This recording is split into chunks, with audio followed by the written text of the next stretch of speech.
leaders have told us that the war on terror may last 100 years. A new kind of war against a shadowy enemy that can never be defeated. Either you are with us, or you are with the terrorists. Generation after generation will have to lay down its liberty in an endless war for global empire. It was a breathtaking display of firepower. And the Pentagon says we ain't seen nothing yet.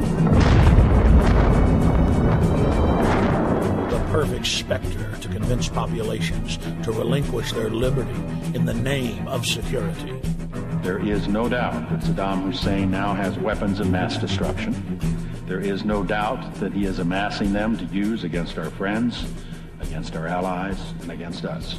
And if he does not disarm, the United States of America will lead a coalition and disarm him in the name of peace.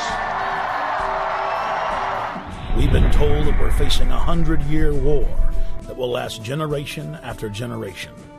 In this film, we will explore who pulls the strings and who benefits from the dark spectacle of modern warfare. We will answer the question, do the people know how they are controlled? Do they understand the systems of power that surround them? The modern propaganda machines of public relations that wash their brains and fill their minds full of ball games and mindless fluff. Is the population beginning to realize that governments throughout history have used the specter of fear to drive their populations into acquiescing to total tyranny?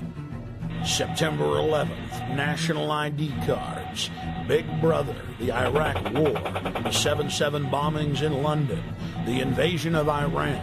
How are they all interconnected? In previous films, we have focused predominantly on September 11th as the foundational event, the pretext for the current geopolitical structure. The smartest thing to do is pull it. And they made that decision to pull, and then we watched the building collapse. National polls show that most Americans and Westerners believe the official story of 9/11 to be a fraud. And a large part of that majority believes that 9/11 was an inside job. But the establishment press continues to contest any alternative view concerning 9/11. In this documentary, we will first look at historical events that are not contested, events where the fact of government-sponsored terror is not debated, but in fact openly admitted to by Western governments. There are literally hundreds of examples of government-sponsored terrorism in modern history, or what are known as false flag operations. We're going to start by looking at just 5 past examples, then we'll look at several modern cases. What is a false flag? The encyclopedia definition reads, false flag operations are covert operations conducted by governments, corporations, or by other organizations which are designed to appear as if they were carried out by other entities. The name is derived from the military concept of flying false colors, that is, flying the flag of a country other than your own. There are many variants of false flag operations, but one of the most popular carried out by governments is to stage a terror attack or horrible criminal incident and then blame it on your political enemies. One of the best-known cases of a false flag op was carried out by the newly elected Adolf Hitler on February 27, 1933. Nazi documents uncovered at the end of World War II, as well as testimony during the Nuremberg trials, revealed what many historians already suspected, that Hermann Goering had set fire to the Reichstag, the German parliament building. The Nazis then produced their patsy, Marinus van der Lubbe, an extremely mentally handicapped young man who was found rolling around in an alley behind the Reichstag naked. Van der Lubbe was then taken before a Nazi show trial, found guilty, and sentenced to death. He was beheaded on January 10, 1934. Using the crisis he had created to pass laws similar to the USA Patriot Act, Hitler became dictator and set his sights on the world. By March of 1939, Hitler had already seized Czechoslovakia. Having gained both Austria and Czechoslovakia, Hitler desired to move east against Poland, but he did not want to look like the aggressor. Hitler needed an excuse for attacking Poland. It was Heinrich Himmler who came up with the plan. Thus, the operation was codenamed Operation Himmler. On the night of August 31st, 1939, the Germans took an unknown prisoner from one of the concentration camps, dressed him in a Polish uniform, took him to the town of Gleiwitz on the German-Polish border, and then shot him. The staged scene with the dead prisoner dressed in a Polish uniform was supposed to appear as a Polish attack against the German radio station. German radio, newspapers, and newsreels were flooded with images of what appeared to be a dead Polish soldier who had dared attack the Reich. Now Hitler had his excuse to invade Poland, and the nightmare of World War II had begun.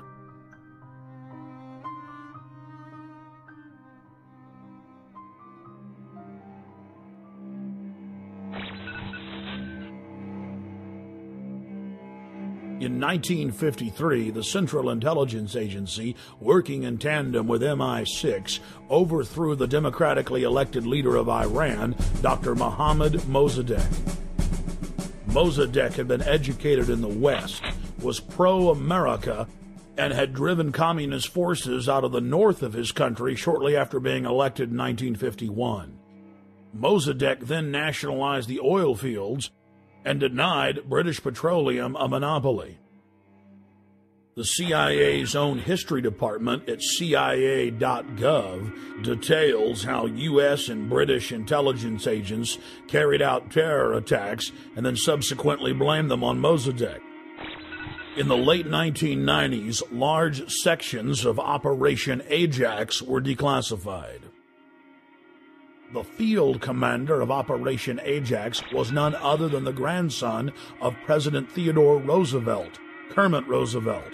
Before his death in 2000, Roosevelt went public to the media, bragging about his patriotism in carrying out terror attacks in Iran and blaming it on the government. The provocations included propaganda, demonstrations, bribery, agents of influence, and false flag operations. They bombed the home of a prominent religious leader and blamed it on Mossadegh. They attacked mosques, machine gun crowds, and then handed out thousands of handbills claiming that Mossadegh had done it. The handbills read, "Up with Mossadegh, up with communism, down with Allah." Dr. Mohammad Mossadegh was incarcerated for the duration of his life. He fared better than many of his ministers who were executed just days after the successful coup for crimes that MI6 and CIA had committed. The CIA then formed the dreaded Iranian Secret Police, or Savak, and a 25-year reign of terror and torture then commenced. The operation was seen by Western intelligence agencies as a huge success. The CIA then successfully used the exact same technique in scores of countries to overthrow elected governments and dictators alike.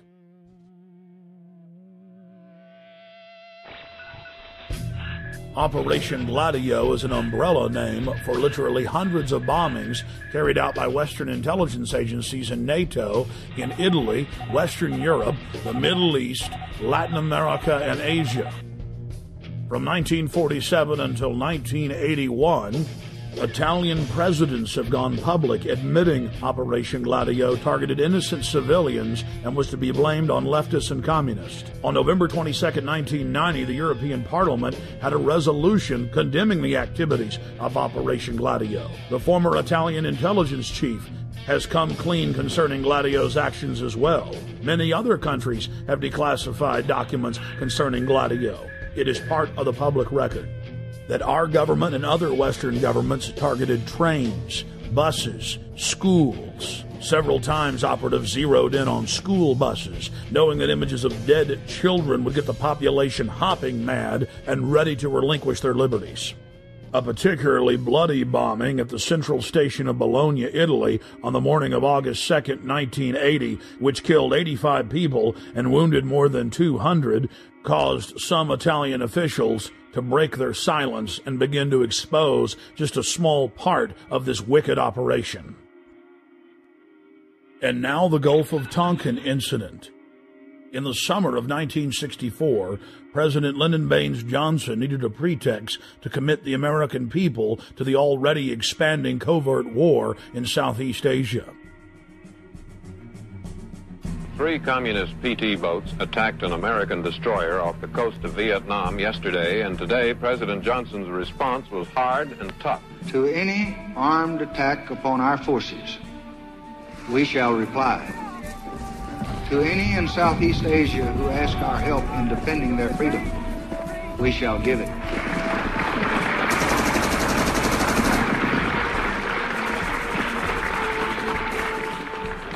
In November of 2001, the LBJ Presidential Library and Museum released tapes of phone conversations with the President and then Defense Secretary Robert McNamara, where they openly discussed plans to use the staged Gulf of Tonkin incident as a pretext to expand the war. Then, in late 2005, the National Security Agency declassified its own official history of the Gulf of Tonkin and admitted that intelligence agency officers had deliberately skewed the intelligence and claimed that Vietnamese patrol boats had attacked U.S. destroyers on August 4, 1964, when in reality they had done nothing, even while being fired on by U.S. forces. Congress then authorized the Gulf of Tonkin Resolution. The Tonkin Lie paved the way for 58,000 American deaths and over 1.5 million dead Vietnamese. On October 6, 1976, 2 time bombs made of C-4 planted on a Douglas DC-8 aircraft exploded, killing all 73 people on board in the most deadly act of airline terrorism in the Western Hemisphere until September 11, 2001. The plane was carrying Olympic athletes from 3 countries, including gold medal winners from Cuba. Declassified FBI and CIA documents show that the convicted bombers of the flight had been given U.S. visas just days before the attack, and that they were in the employ of the U.S. government. This had been reported on in respected publications for years, but has now been confirmed by multiple declassifications. Cuban plane bomber was CIA agent. Declassified U.S. government documents show that a man suspected of involvement in the bombing of a Cuban passenger plane worked for the CIA. Luis Posada Carrillas.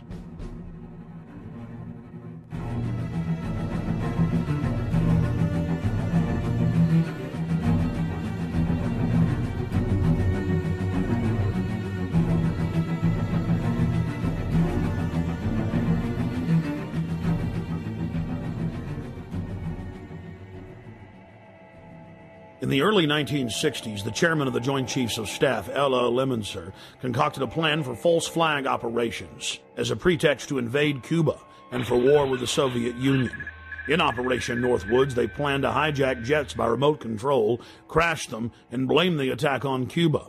There were many other terrorist attacks they planned to carry out that were contained within the document. One scenario mentioned was the destruction of a U.S. naval vessel that was to be blamed on a foreign power as a pretext for war with any enemy they picked. President Lyndon Baines Johnson went operational with Northwoods on June 8, 1967, during the Six-Day War.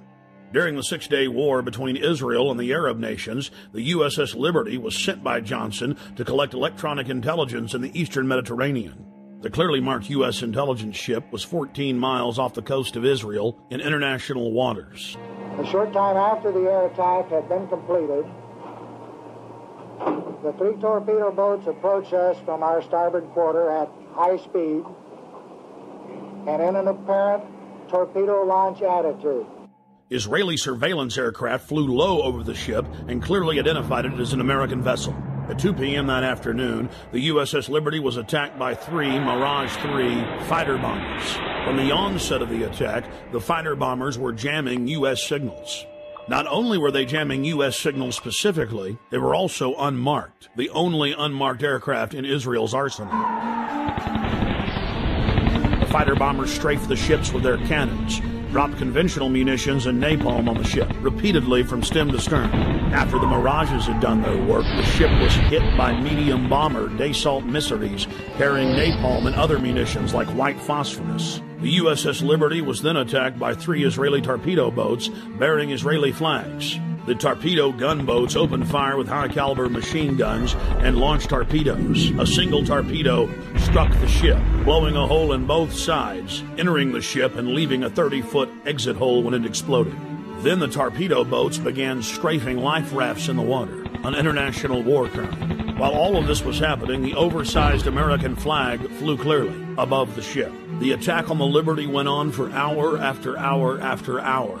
During the entire attack, the USS Liberty continually called the Sixth Fleet that was nearby, begging for air support or rescue. 2 aircraft carriers in the Med responded by launching fighter aircraft. Unbelievably, they were recalled by the White House.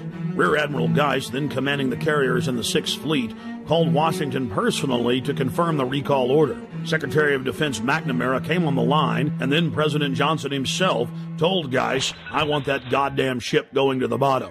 No help. Recall the wings." Imagine being Admiral Geist begging the president to allow you to defend an American ship that's under attack and being told by him that he wants the ship going to the bottom.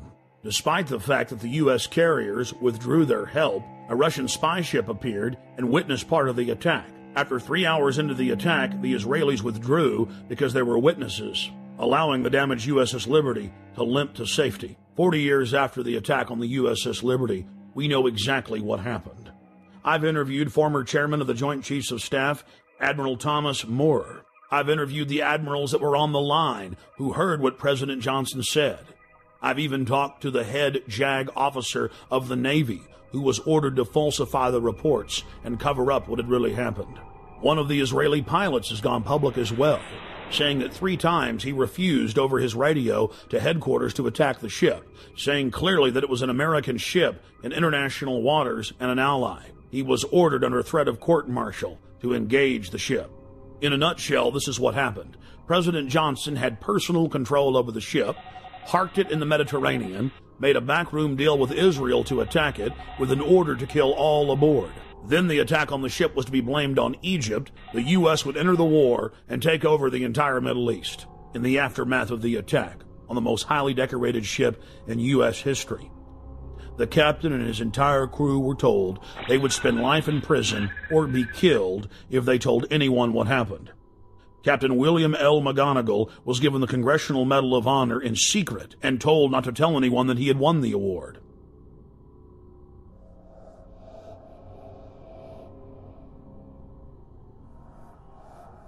Now that we've looked at a small cross-section of historical examples of government-sponsored terrorism, let's fast forward to the horrific attacks of 7/7 in London. Prime Minister Tony Blair, leader of the Labour Party, was facing an uphill battle in parliamentary elections. National polls showed that his pro-war party was sure to lose. And then right on time, the bombings of 7/7 and 7/21 occurred. Within days of the London bombings, evidence began to emerge indicating Western intelligence agency involvement. I traveled to London from Austin, Texas, to personally investigate.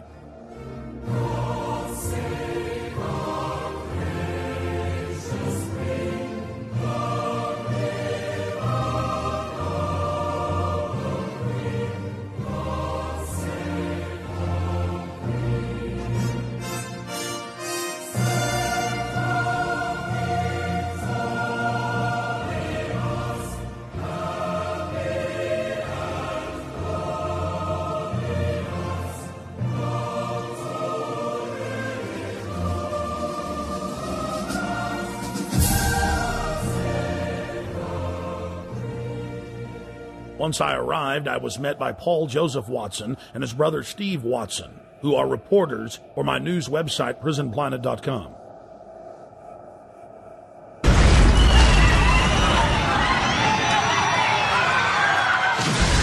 To understand the London bombings and who perpetrated them, you first need to look at 3/11/2004, the bombings in Madrid, Spain.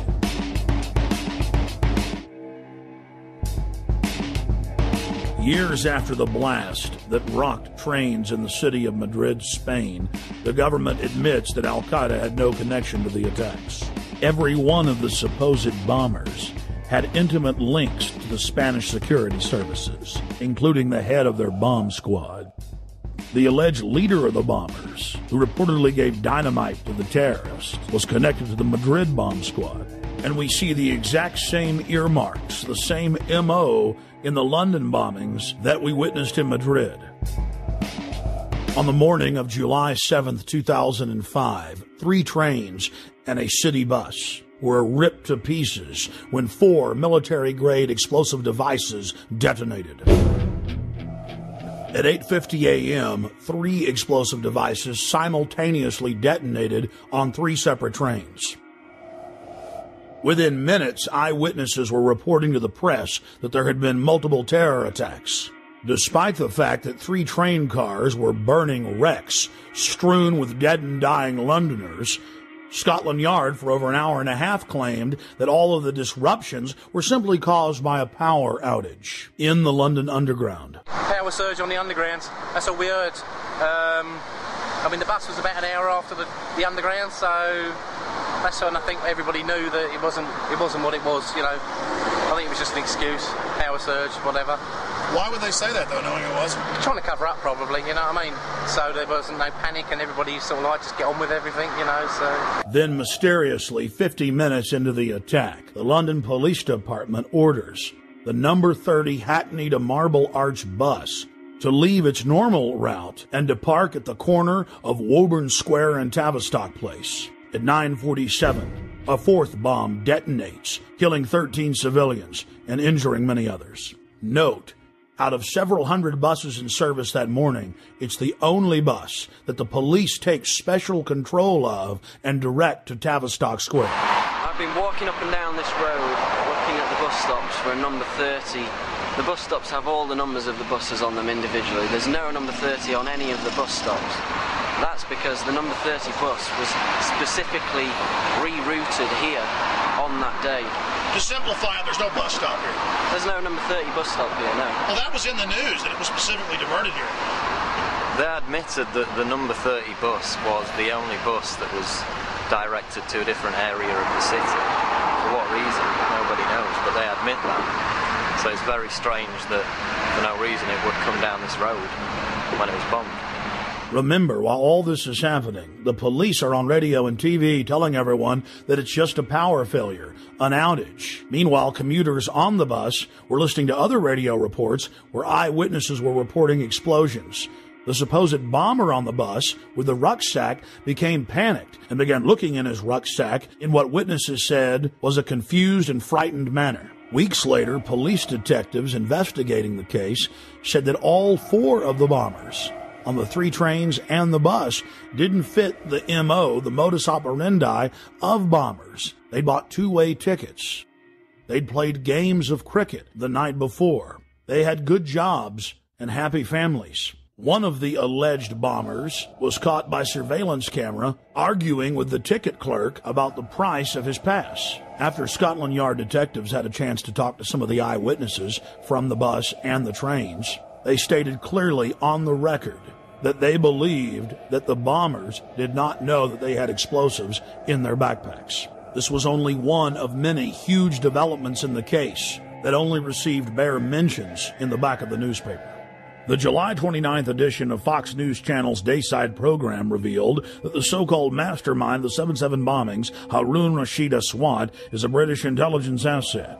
Former Justice Department prosecutor and FBI terror expert John Loftus exposed the fact that Aswad was being protected by MI6 and was clearly under their control.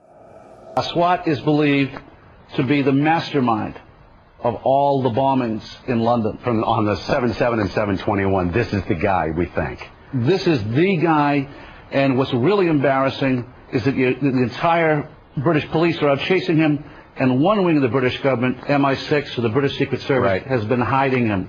And this has been a real source of contention between CIA, Hold on, John. Justice Department, and Britain. MI6 has been hiding him. Are you saying that he has been working for them?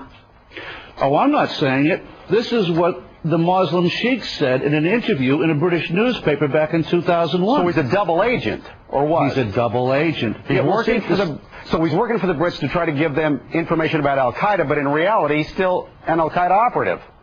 Yeah. The CIA and the Israelis all accused MI6 of letting all these terrorists live in London. Now, we knew about this guy Aswad.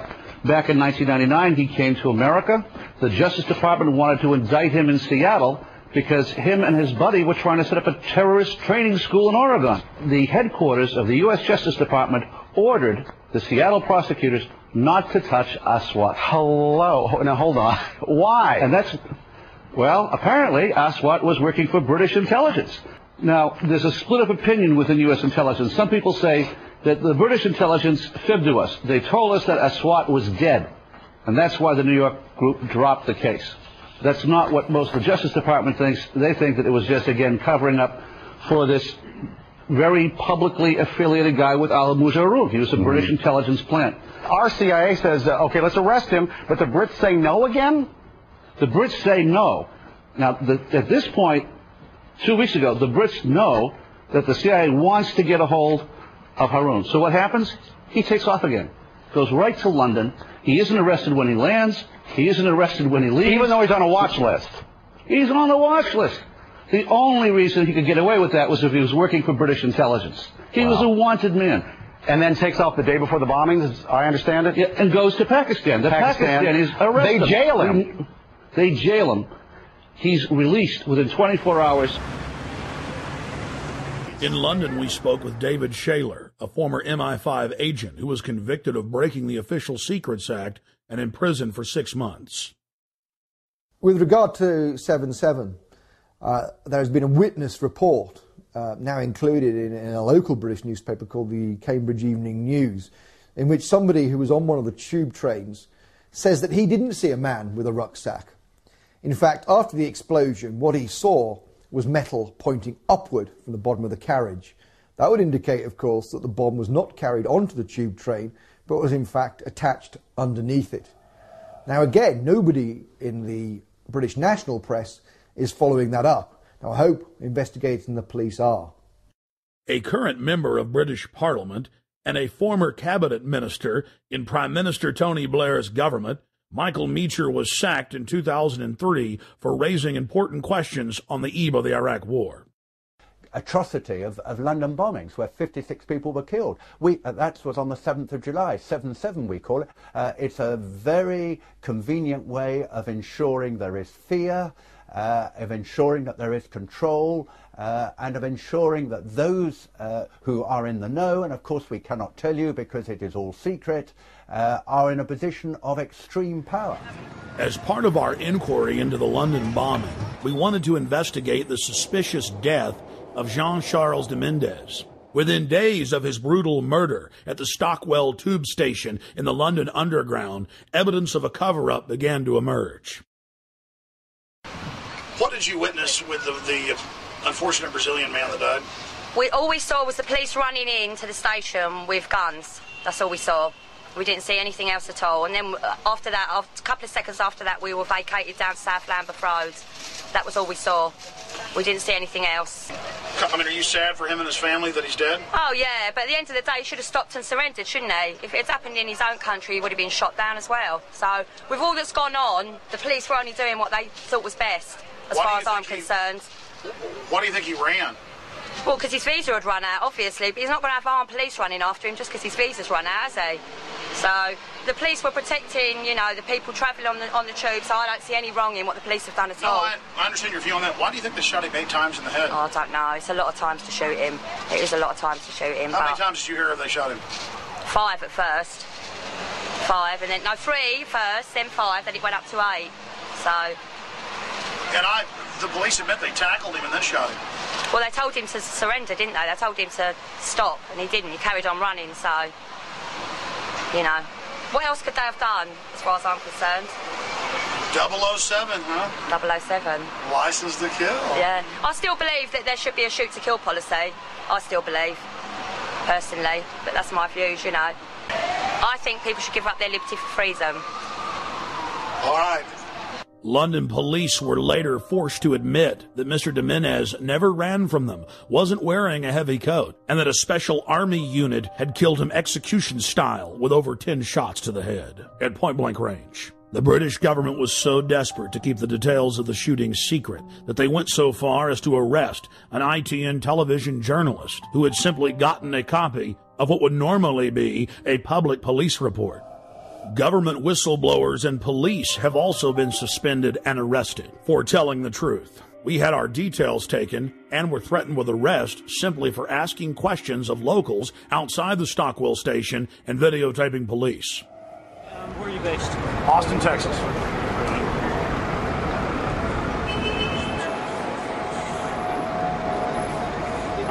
Alex, what's your date for? 2/11/74. Would you just rather see my driver's license? No, it's okay. Well, here, just let me do it. Make it down. That's all I need, mate. Well, I mean... And you're just, you're filming for a program back in the States or something? Exactly. In fact, I think it'll probably be broken into... Think about it, yeah. Sir, what do you think about this event? I think it's very bad that it happened. What do you think should happen? I think the policy of shooting should have been more thoroughly thought out. I'm afraid there must have been a terrible mistake here. I feel very sorry for the family and very sorry for the policeman that made a horrible mistake. Yeah, it's going to be bad for everybody. It's a tragedy all around, I think. Thank you.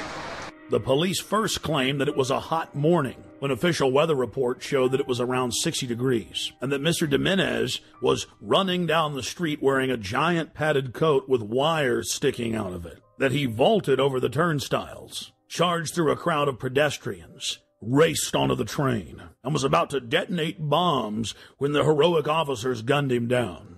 The authorities then conveniently claimed that all the surveillance cameras malfunctioned that morning. Police have now been forced to admit, thanks to watchdogs in their ranks, that none of the cameras malfunctioned, and they've now released the video. The government has now been forced to admit that he was wearing a light denim jacket, and there were no wires of any type. Police that weren't part of the special military unit didn't know why they killed him. The police had followed him from his home. They knew that he was a Latin Brazilian working in England as an electrician. They followed him for 30 minutes as he walked from his home towards the station. Once in the station, he calmly bought a Metro paper, paid for his ticket with his Metro Oyster card, and then walked onto the train. Passengers then reported that they were told to get off the train. Once they'd stepped off, still looking through the windows, they saw the Special Forces police squat on Mr. Jimenez and shoot him over 10 times in the head. Witnesses said Jimenez looked at the authorities as if he knew them. He was like a scared rabbit, and he was killed execution style. The question is why? A special military hit team stalked him and tracked him from his home to the train station, and then killed him in cold blood, making sure he was dead. It's well known that if somebody has a bomb, you don't shoot at them, and you certainly don't get near them. No, Mr. Jimenez had seen something he wasn't supposed to see. He learned a little too much, and he had to be eliminated. We were at the station just a week after he was killed, and many of the facts we've covered were already public knowledge. But still, some of the locals made excuses for the police.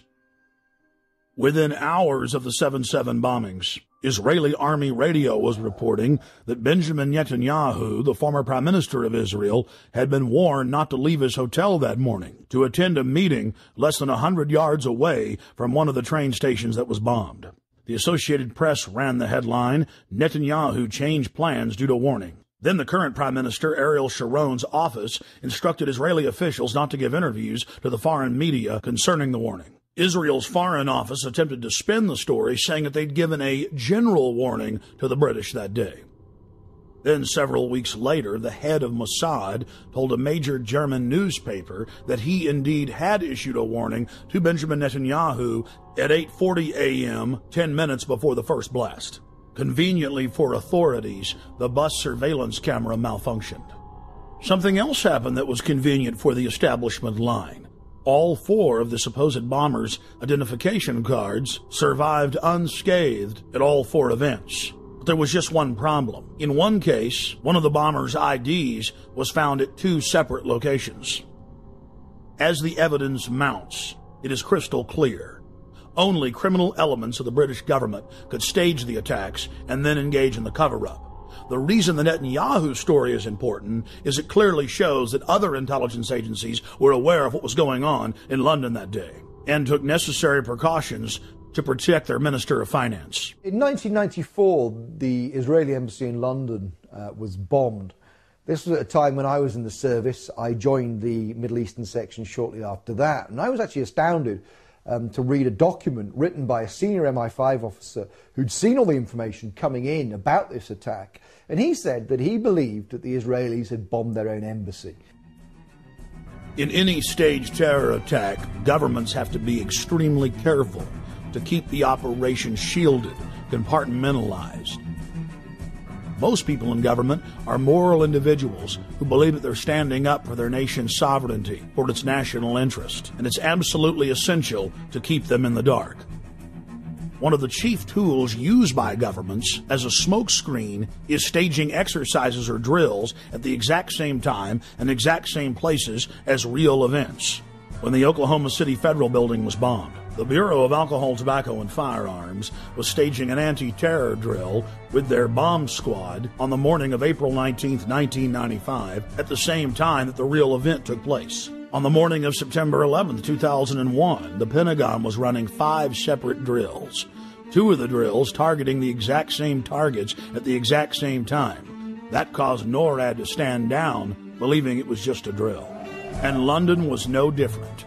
It's important to note that those taking part in the drills need not know that they're part of a larger operation. In fact, it's better for the conspirators that they not be informed. One of the chief reasons this is done is so that if any of the operatives carrying out the attack are caught by other elements of the government, they can simply claim that they were taking part in a drill or an exercise. NSA, Infopol 9, and Echelon-type systems that are scanning for terrorist chatter will be fooled into believing they've simply picked up part of an exercise. On the morning of 7/7 in London, there was a simultaneous exercise targeting the exact same trains, the exact same bus, at the exact same locations, at the very same time. What we're supposed to believe is some kind of coincidence. There was also an anti-terrorist drill going on 7/7. And again, just like 9/11, they were talking about attacks on the same targets, the same kind of tube stations, and exactly the same time as the actual attack happened. We learned of the drills of 7/7 on 7/7 from Peter Power, the head of Visor Consultants, a crisis management firm based in London. Mr. Power was the former spokesperson for Scotland Yard. Mr. Power told National British Television, ITN News, about the drills. Today we were running an exercise for a company, bearing in mind I'm now in the private sector, and we sat everybody down in the city, 1,000 people involved in the whole organisation, but the crisis team. And the most peculiar thing was we based our scenario on the simultaneous attacks on the Underground and mainline station. So we had to suddenly switch an exercise from fictional to real. And one of the first things is, get that bureau number. When you have a list of people missing, tell them. And it took a long time. Just to get this right, you were actually working today on an exercise that envisioned virtually this scenario. Almost precisely. I was up until 2 o'clock this morning because it's our job, my own company, Visor Consultants. We specialise in helping people to get their crisis management response. How do you jump from slow time thinking to quick time doing? And we chose a scenario with their assistance which is based on a terrorist attack because they're very close to a property occupied by Jewish businessmen. They're in the city, and there are more American banks in the city than there are in the whole of New York. A logical thing to do. And I've still got the... I was going to say, how extraordinary today must feel for you as it unfolds. He repeated himself to BBC Radio 5. The thing that concerns me is that what are we doing for the thousands of men and women actually who are in London working? And I say that because at 9:30 this morning we were actually running an exercise for over a company of 1,000 people in London based on simultaneous bombs going off precisely at the railway stations that happened this morning. So I still have the hairs on the back of my neck standing upright. To get this quite straight, you were running an exercise to see how you would cope with this, and it happened while you were running the exercise? Precisely. And it was about 9:30 this morning. We'd planned this for a company, and for obvious reasons I don't want to reveal their name, but if they're listening they'll know it. And we had a room full of crisis managers for the first time they met. And so within 5 minutes we made a pretty rapid decision. This is the real one. And so we went through the correct drills of activating crisis management procedures to jump from slow time to quick time thinking and so on. If we use a standard actuary employed by major insurance companies to calculate the probability of these events coinciding in a 10-year mean, we learn that the probability of this happening is greater than 1 in 300 tetragillion. To put that in perspective, that's a number with 41 zeros behind it. That is trillions and trillions and trillions and trillions and still more trillions times greater than all the grains of sand in all the world. To put that number in perspective, it has 41 zeros. Scientists using supercomputers have estimated that the Earth has over 7 quintillion grains of sand. A quintillion has 18 zeros. It would appear as some way of stopping the response of the emergency services or providing some kind of cover for what must be operations orchestrated in some way by the state. The evidence is overwhelming. All the telltale signs are there of government-sponsored terror. Only the British government had the know-how to carry out the attacks and to control the situation before and after the bombings. And of course, there's all the other admitted cases where the British government has hired terrorists to carry out assassinations or carried out bombings in their own country as a pretext for political control. And then, of course, there's qui bono, Latin for who benefits, who stands to gain. In the weeks leading up to 7/7, Tony Blair's poll numbers had fallen to the lowest point in his 7-year administration. His Labour Party was sure to lose the parliamentary elections. Support for the war was dismal. Despite the bombings, which did improve his approval ratings and support for the war, he was still only barely able to maintain control over the British House of Commons. In the wake of the bombings, Tony Blair's administration descended on the British people with a raft of tyrannical legislation, attacking the press, freedom of assembly, and setting up the conditions needed for a martial law takeover of the nation through the Civil Contingencies Act. And of course, the bombings took place while world leaders were meeting in Scotland, so Bush and Blair could grandstand and blame the whole thing on Iraq, legitimizing their war. Despite the fact that the G8 World Summit was coming to England on July 7th, the British government lowered the terror threat on the London Underground in early June and conveniently lowered security. We were told that we invaded Iraq to bring the nation freedom, but Pentagon documents show their real plan was to balkanize the nation into 3 or 4 sections and foment endless sectarian civil war. The true objective was to ensure that the nation remained in turmoil as a pretext to build permanent military bases, as well as delivering long-term profits to defense contractors. Think about it. Do defense contractors make more money if they were just in Iraq a year? Or now the projected decade? United States, British, and Israeli forces have all been caught repeatedly carrying out staged terror attacks in Iraq in an attempt to keep the war going. In the interest of time, we'll look at just one example. In late September of 2005, in the British-controlled city of Basra, 2 British Special Forces SAS commandos attacked a group of police at a checkpoint, killing one and injuring another. When they were finally subdued and brought into custody, their car was filled with plastic explosives, automatic weapons, rocket-propelled grenades, and other bomb-making materials. Why would members of Britain's most elite fighting force, the Special Air Services, be dressed up like Arabs out shooting police with a car full of plastic explosives in a city that had been racked by sectarian violence? The governor of Basra in Iraq ordered that the British soldiers be held for trial for the murder they'd committed. Within hours of their incarceration, dozens of British tanks and hundreds of soldiers assaulted the main police station in Basra, killing jail guards and police in the process to free the 2 commandos. Over 150 prisoners escaped, and the controlled mainstream media reported on the incident as if it was no big deal. We cannot wait for the final proof, the smoking gun that could come in the form of a mushroom cloud. The United States knows that Iraq has weapons of mass destruction. Saddam Hussein already possesses 2 out of the 3 key components needed to build a nuclear bomb. In early February of 2006, members of the British government leaked documents that the White House admits are authentic. Known as the White House Memo, it is the minutes of a pre-war meeting between Prime Minister Tony Blair and George Bush in the Oval Office. The minutes contain the discussion of a classic false flag operation, where Bush tried to lure Saddam into war using UN aircraft. Mr. Bush told Tony Blair of the extraordinary plan during a meeting in the White House on January 31st, 2003, 6 weeks before the war started, the Times of London reported. The Times reads, President Bush had plans to lure Saddam Hussein into war by flying an aircraft over Iraq painted in UN colors in a hope he would shoot it down. The The memo also contained details of President Bush's plan to have defectors claim they had seen weapons of mass destruction that didn't exist. Well, it is perfectly true that we now know that the evidence, both in the United States and in Britain, which was put before the people, turns out to be wrong. It was known to be wrong. It was fed to Parliament. It was fed to Congress in order to get the necessary support. But we don't want the smoking gun to be a mushroom cloud. When Congress threatened to block the reauthorization and expansion of the USA Patriot Act in 2006, President Bush announced that he would still enforce the law even if it was not a law. That, by its definition, is dictatorship.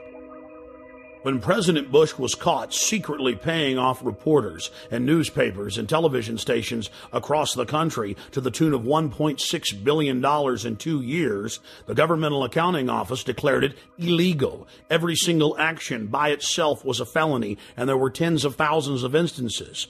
President Bush simply said that he was above the law, and it didn't matter if Congress said it was illegal, he was going to continue the practice.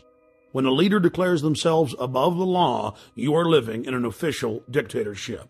We have found out from our time in the services that there are certain people in the press who work as agents of influence of the intelligence services. In Britain, it's very easy to reward people with privileges, with contracts, with honours, with appointments to the House of Lords, with knighthoods and so on. So no money has to change hands, but those people know very clearly that they have a job to put out propaganda on behalf of the services. Now, I have no problem, of course, with the services arguing their case in the media, but if they're going to do that, like anybody else, they should declare where they come from and why they're stating that point of view. Fortunately, as a result of our book, Spies, Lies and Whistleblowers, one of the prominent agents of influence, in fact, two prominent agents of influence, Dominic Lawson and Con Coughlin, who both work for the Sunday Telegraph, have had to resign. Because, of course, once you're exposed as an agent of influence, you can no longer do that job because people just simply say, well, he's saying that because he's working to an MI6 brief.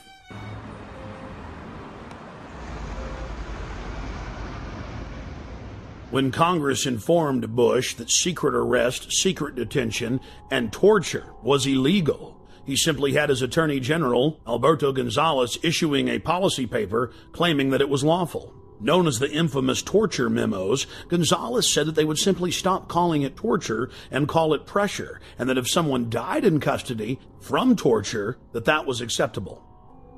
But White House counsel John Yoo went even further. In memos that he wrote for the president that were used by the military as their authority to engage in torture, he stated that they could even torture small children in front of their parents, in some cases sexually. And in another shocking turn, President Bush has taken to signing pieces of legislation that haven't even passed the Congress.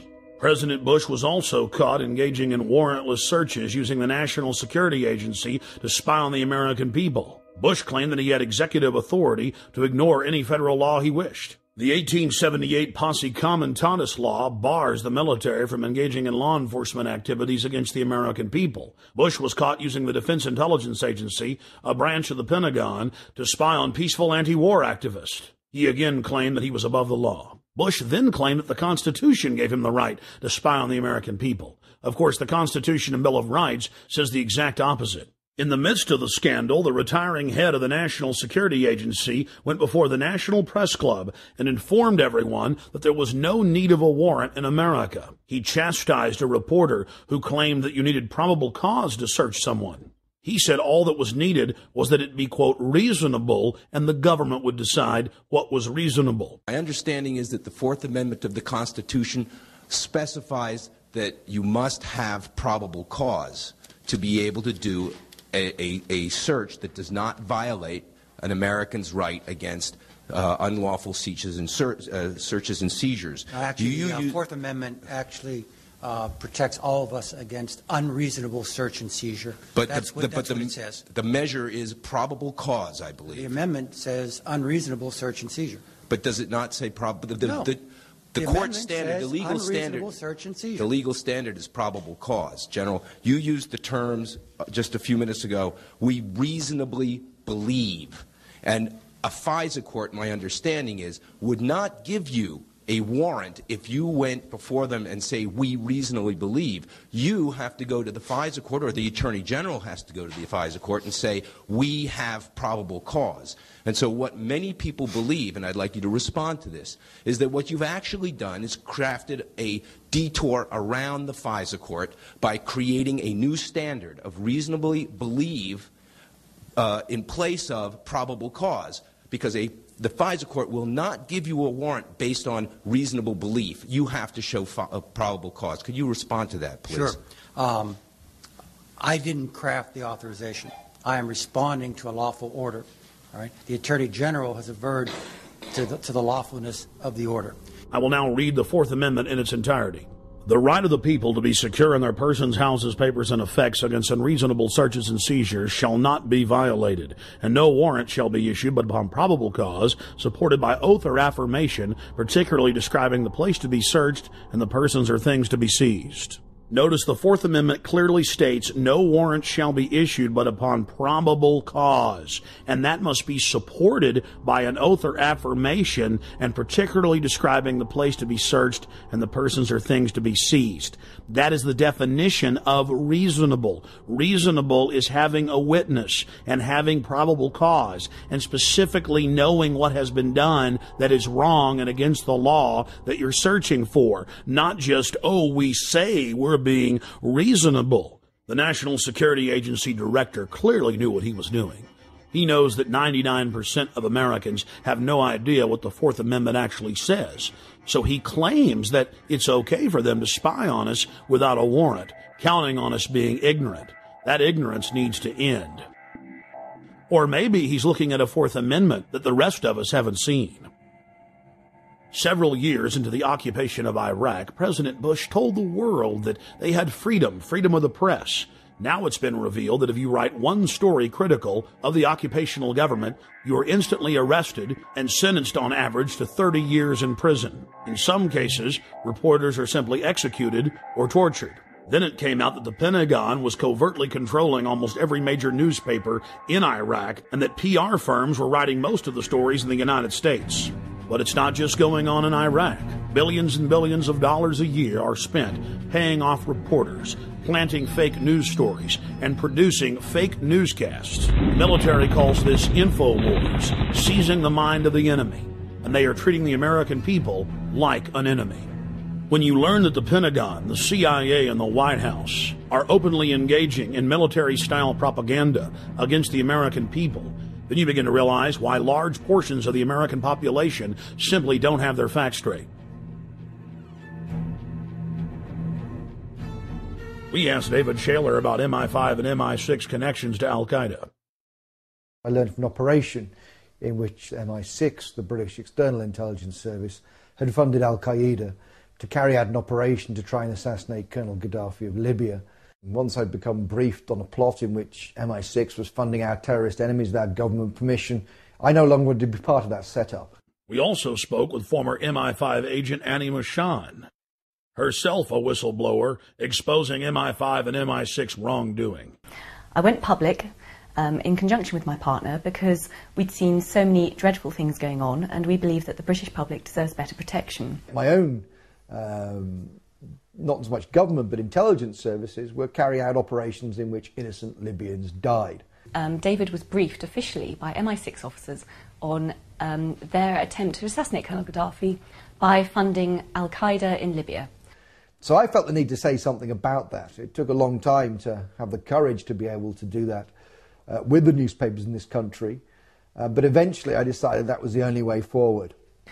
We had to leave our friends and family, we had to leave our jobs, our home, everything in London with 3 days' notice because the newspaper suddenly decided to kick into action. I lived in exile for 3 years. In fact, when I actually tried to use a legal route to alert the British government about MI6 funding Al-Qaeda, I was the one thrown in prison.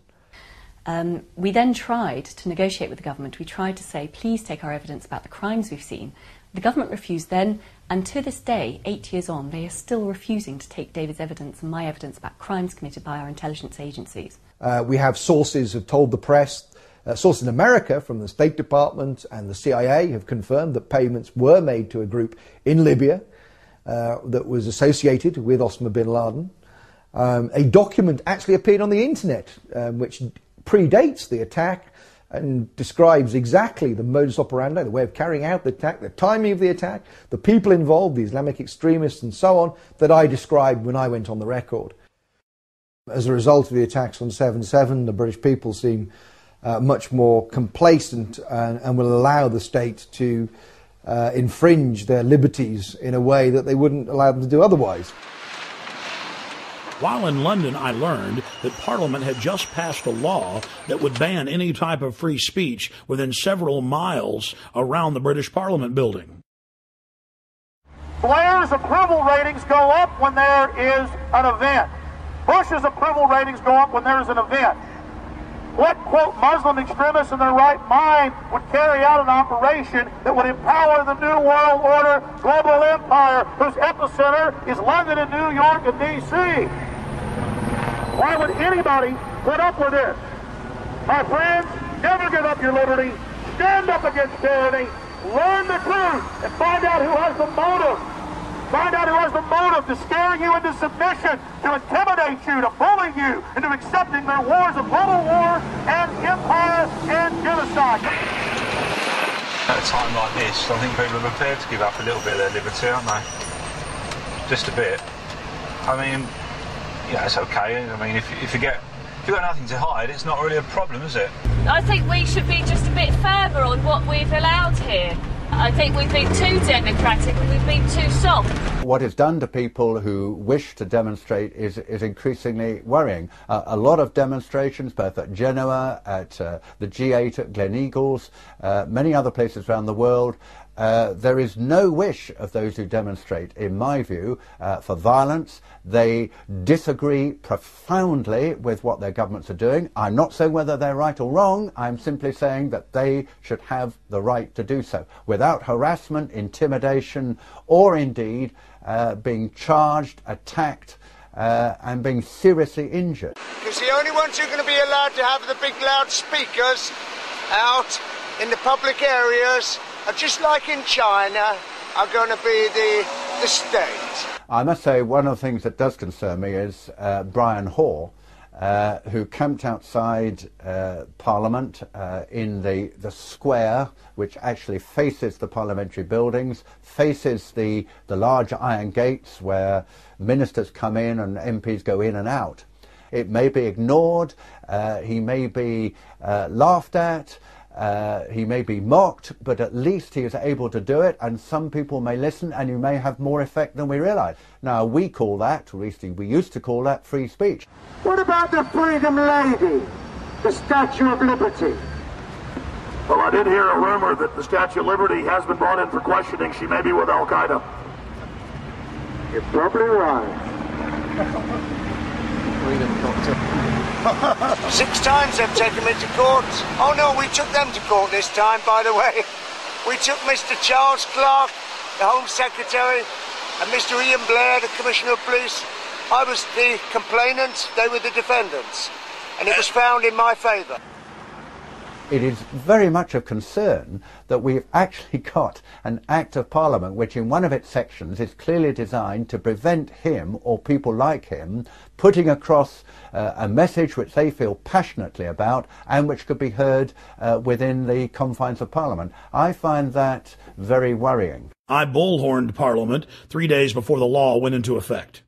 George Bush carried out 9/11. Do you think some people in a cave, were able to have NORAD stand down? Do you think that people in a cave were able to have all of this happen? It's a total and complete fraud. The New World Order is using terror to scare you into submission, and they will be defeated. And here in this supposed free country where they're trying to pass a law to stop this, they're here to talk to us. I witnessed local activists bullhorning Parliament, and the local police didn't have a problem with that. But as soon as I got on the bullhorn and began talking about pertinent issues, they became very upset and enrolled me into some type of troublemaker database. You've got to understand that governments stand to gain from terror, to scare you into submission, to attack. Dick Cheney, in September of 2000, openly wrote a document called Rebuilding America's Defenses. And he said, we need a Pearl Harbor event. The U.S. government wants to carry out terror attacks to blame it on their enemies. 9/11 was a self-inflicted wound. 9/11 was an inside job. It was orchestrated. It was engineered by the globalists. A few weeks after returning to the United States, I then read in the newspapers in horror that I had indeed been enrolled in a terrorist database. The identity cards, the compulsory identity cards that have been proposed for the first time in our history, around about 80% of the British people oppose the introduction of these cards. And it's not just cards, it's the databases that go behind that allows the state to access private information and so on. And yet as a result of 7/7, it seems that these things will be steamrolled through our parliament. Wherever we look at the moment, there are assaults on civil liberties as a result, of course, of the so-called war on terror. Similar guidelines have been implemented inside the United States. A Virginia anti-terror training manual lists property rights activists as potential terrorists.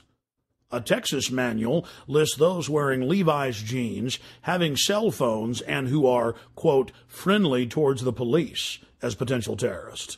In Arizona, they list those that make frequent references to the U.S. Constitution as potential terrorists. All of these guidelines have been produced by the federal government and distributed at the state level. The federal government itself has told police to be on the lookout for drivers who have road almanacs or driver atlases. All across the planet, governments are restricting free speech and setting up so-called free speech zones to stop their populations from demonstrating. Months later, Paul and Steve Watson came to Texas and joined me live on my radio broadcast to discuss the aftermath of the London bombings.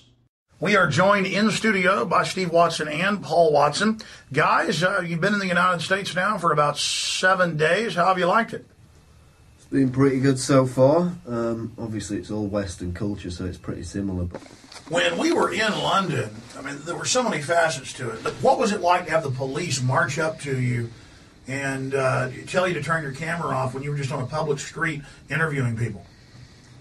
Well, I mean, the fear-mongering at the time, we were there right after the bombings, 3 weeks after the first bombings, I believe, but then there was the second failed attempt.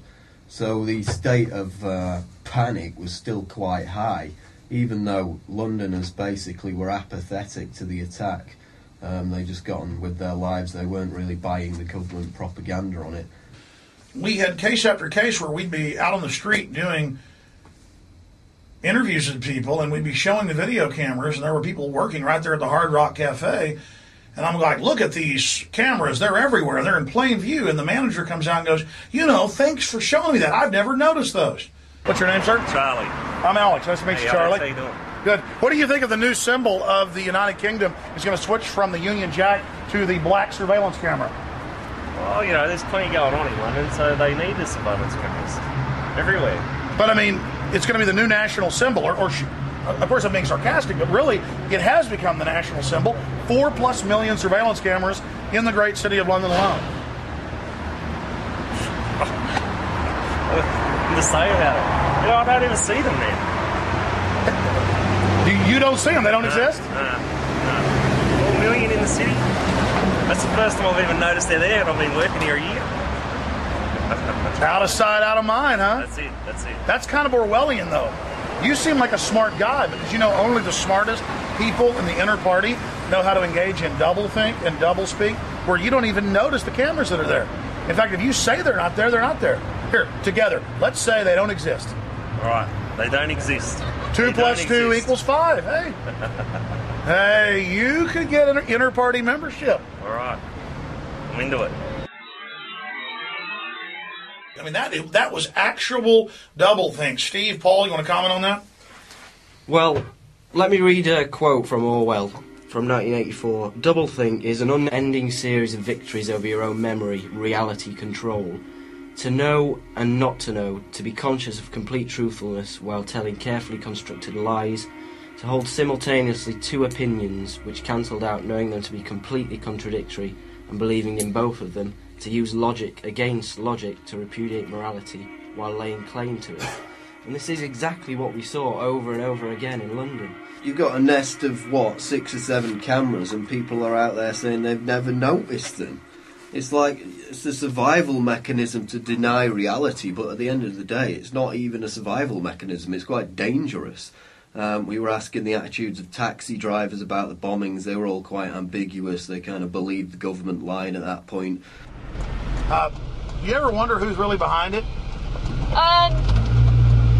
Well, I've heard there's people who think that other governments are behind it. You know, British governments, American governments, people have said that. Oh, really? You heard that some people think it's the government? Yeah. Yeah, I've heard that. Really? How popular is that view? Pretty unpopular, I would have thought. It is straight out of George Orwell's 1984. This poor woman thinks that if you give up your liberty, you supposedly get freedom. Yeah, well, we went to Stockwell tube station where they shot the Brazilian man. We basically noticed this woman who was working on the fruit stall. She'd been interviewed on the BBC, I'd seen her on there, so we went over to interview her. We were talking to her, and Alex asked her if she would sacrifice liberty for security. And she came back with, yes, I'll sacrifice liberty for freedom. I think people should give up their liberty for freedom. Liberty and freedom are the same thing. We then asked her again to clarify, just in case she made a mistake, and she said the same thing again. She was willing to give up liberty for freedom, which is really, it's direct doublethink, because the two things mean the same thing.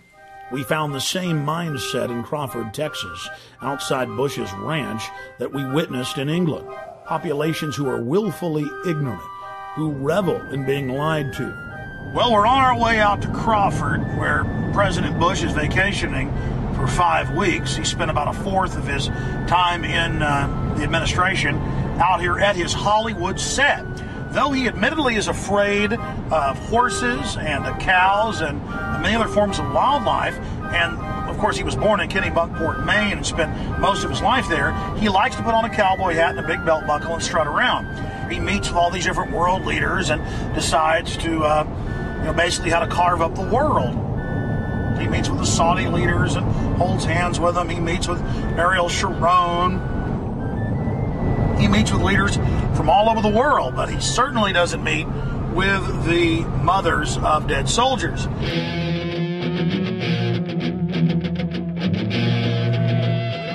They don't have any skin in the game, so it's easy for them to say, let's keep our troops over there, let's complete the mission, even though we don't even know what the mission is. That's really a theme, that we got to get them before they get us. Do you think Iraq attacked us on 9/11? Maybe not Iraq itself, but the belief in the cause that those people have did. Yeah, absolutely. The 15 of the 19 hijackers came from Saudi Arabia. Bush is out at his ranch holding hands with the royal princes, but then we've got to go into Iraq. No, I mean, seriously, sir, it's a serious issue. I know where you're going. Where do you think we're coming from, though, sir? I mean, tell me. A lot of you are trying to connect this, we're in bed with Saudi Arabia BS, and this is all a big farce to get Saudi oil and all that. That's not what it's about. So our government isn't in bed with Saudi, okay. While in Crawford, we ran into Ray McGovern and spoke with him about Iraq.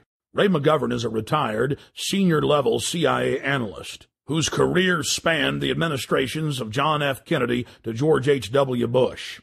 His duties included chairing national intelligence estimates and preparing the president's daily brief. I believe that they are still interested in permanent military bases there. I believe they are still interested in controlling the oil from that part of the world. And so it will be stay the course. It will be 6, 7, 8 U.S. troops killed every day or every week. And what's below the surface here was revealed to me by a very well-heeled gentleman who came up to me after a speech I made outside of Milwaukee in a very affluent suburb. He said, "Mr. McGovern, get real. I mean, what's your problem?" He said, you don't have any problem with, you don't deny that we need the oil, do you? And I said, no. He said, well, 6, 7, 8, 10 Marines a week for the oil. You have to admit that's a very, very cheap price for the oil. I said to him, how do I handle this? I said, well, the utilitarian argument is probably the best. I object to it, said I, because we can't do it. There are 1.3 billion Muslims in this world. They're not going to let us do it. It's already widening. The borders are porous. We can't do it. Well, that didn't convince him. He said, well, I think we can do it. I said, oh, well, suppose your son was one of those 6 killed in Iraq last week. And you know what? He looked at me like it had never occurred to him. And it wouldn't have occurred to him because it wouldn't be his son, you know. It would be the sons from the farms. It would be the sons from the cities. And so he said, well, I don't buy that either. So I thought, well, maybe I'll try a moral argument on it. I said, well, are you one of those that likes to have the 10 Commandments brought into the schoolhouses and the courtrooms of this? He said, oh, that's a great idea. I said, well, you know, if memory serves, there's one that says, thou shalt not covet thy neighbor's oil. I mean goods. Don't bear false witness. There's one, don't fear what. There's one that says you shouldn't steal. And there's also one against killing, if I remember correctly. So maybe you want to subtract 4 and bring in the 6 commandments into the schoolhouses and the courtrooms of this world. Get real. I said, this is a moral issue. We shouldn't be going around killing unarmed civilians and causing more violence where violence is endemic. And what did he say, sir? He turned on his heel, marched out to his SUV, prayed for cheap gasoline, and drove home. I want the oil.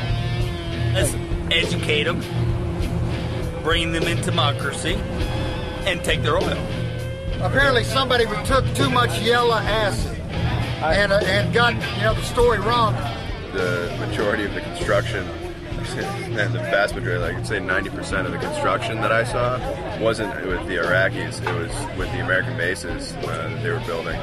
Concrete structures, incredibly permanent, designed to house thousands of soldiers for a long period of time. The American people are being kept in the dark about all this. If it weren't for shows like yours and for a few others and the internet, people would never have a chance to learn the truth of this. What Cindy Sheehan has done is brought a human dimension to this. They said, look, people are getting killed, including my son. A lot of Iraqis are getting killed. Why don't we face up to whether this war makes any sense at all? Do we really want to have our young people sacrificed for what? We don't know. We don't know what's going on. To tell you the truth, my kids don't know the things that are involved in the decisions I make at my house. And that doesn't mean that they need to be involved in the decisions, because I know better than they know.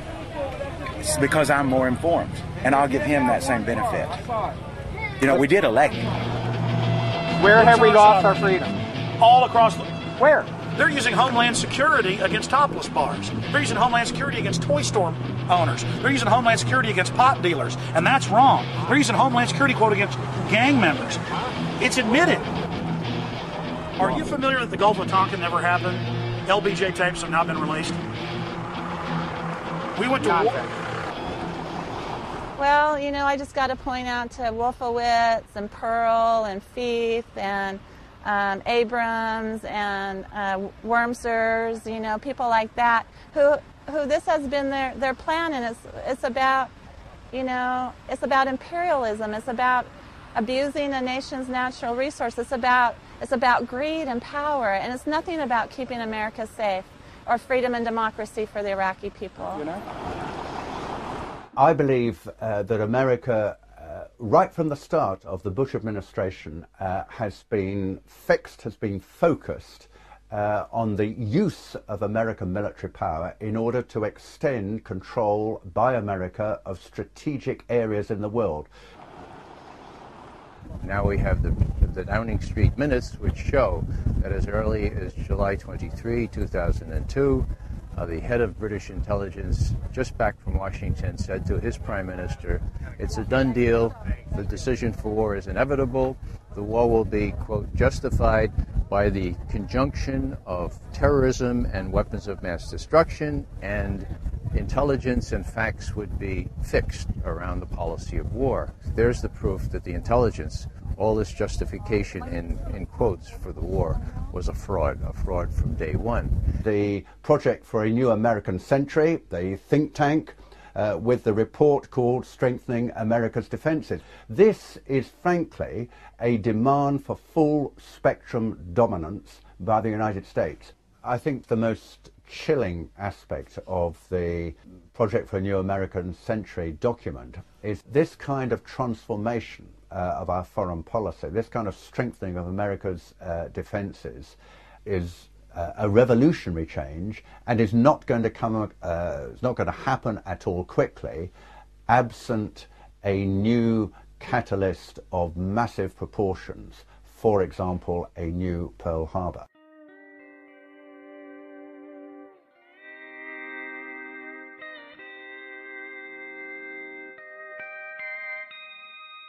In Crawford, Texas, we found individuals who believed the weapons of mass destruction were found in Iraq. No weapons of mass destruction were found. Are you kidding me? Do you buy that? Yes. Of course there were mass. Of course there were. David, there were.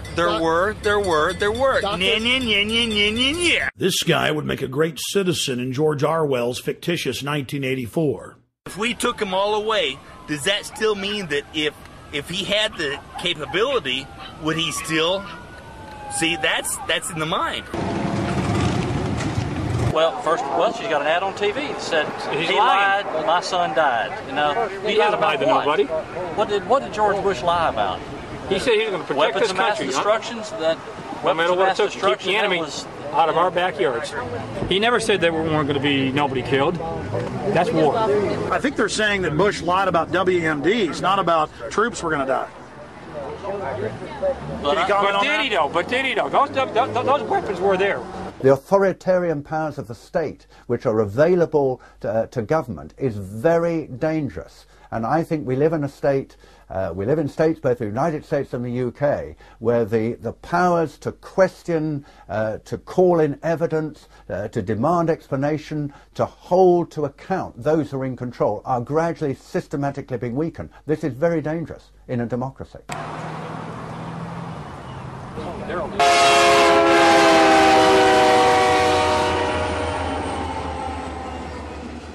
Now, Dick Cheney and John Bolton and others have been saying Iran poses an immediate danger. They could get a nuclear weapon before we know it. All the same things they said about Iraq. And so we have to do something about that now. You know, he said the same thing about Iraq, and like you said, he was caught red-handed. It's proven to be lies. Why should we believe him about Iran? I'm pleased to tell you, American people, that the National Intelligence Estimate just put out on Iran says that Iran cannot possibly have a nuclear weapon for 10 more years. Let me say that one more time. Iran can't be a nuclear power, weapons-wise, for 10 more years. We have to look at whether our governments are creating enemies so that they can justify what they do. Of course, two of the biggest funders of American presidential campaigns are the oil industry and the arms industry. And it's in their interests that we invade places like Iraq. We're going to let the Israelis, or we're going to do it ourselves, attack the nuclear facilities in Iran. Now, people say, that's crazy. That is absolutely crazy. I agree. The problem is, folks, the people running our policy toward Iraq and Iran were widely known in the 1980s when I was briefing the Vice President and others as the crazies, okay? The crazy. You come in on Monday morning and somebody would say, guess what the crazies did late Friday night? And you'd know exactly who the reference was. It was to Wolfowitz, it was to Pearl. So all the same folks, some of them who have deserted the sinking ship like proverbial rats, okay? But it was Feith, Wolfowitz, and the rest of them. They were the crazies. There's a lot of other people that are have a dissenting opinion about this war, and has another view of this war other than Cindy Sheehan, and other people have lost sons in this war and daughters. She needs to really go home and do this little protest some other way besides trying to make things sound like she's the only voice of America. 3 weeks later, this gentleman and many others got their wish. Free speech was banned for hundreds of square miles around Bush's Crawford Ranch. Now you can only protest on private property or designated free speech zones where no one can even see your protest. Look, tourist stuff's popped up here now. Let freedom ring. We decided to cap off our day in Crawford by traveling down the public highway to where the Secret Service had blocked off the public road 2 miles before the entrance to Bush's ranch. We were promptly told, as if America is now a third world police state, to get out of there, despite the fact that we were credentialed press. You need to get back in your car. You can't stand here. Really? Yeah, you have to get off. Oh, we're off the road. Okay. Or is it all right to stand over here? Past your cars where you can stand. Oh, but the barricades are here. So let me get this straight. You believe that the U.S. government crashed those airplanes into the World Trade Center? Yes, the evidence shows it. You're full of Take a hike. The whole point about 9/11 is that it gave a pretext for a preconceived plan. That plan is in the PNAC document, which precedes 9/11 by almost a year. It became clear to us that the administration was using the corruption of intelligence to justify a war that need not happen. In my opinion, when you look at the details of 9/11 and you read reports that there were planes that supposedly contained terrorists but did not take off that day, and that the Flight 93, for example, was supposed to be aimed at either Capitol Hill or the White House, you're in fact looking at a coup d'etat, that they wanted to destroy the infrastructure of American government. There are a host of unanswered questions on all of this. The reason they're unanswered is because this president, this administration, will not answer the questions. Why is it that perhaps the biggest question of all, why is it that after, on 9/11, 8:20 a.m., when it was undoubtedly, without any question, that one of those planes had been hijacked, between 8:20 and 9:38, when the Pentagon was hit, an hour and 20 minutes, no US airplane was put into the air? There were drills on the day of 9/11 in which the American Defense Forces were supposed to be dealing with mock hijackings. Obviously, those would have slowed down the response of national defense to the hijacked airliners. If American passenger jets go off course and they are tackled by American fighter jets, the default position is to shoot them down. And yet in this case, of course, none of that happened.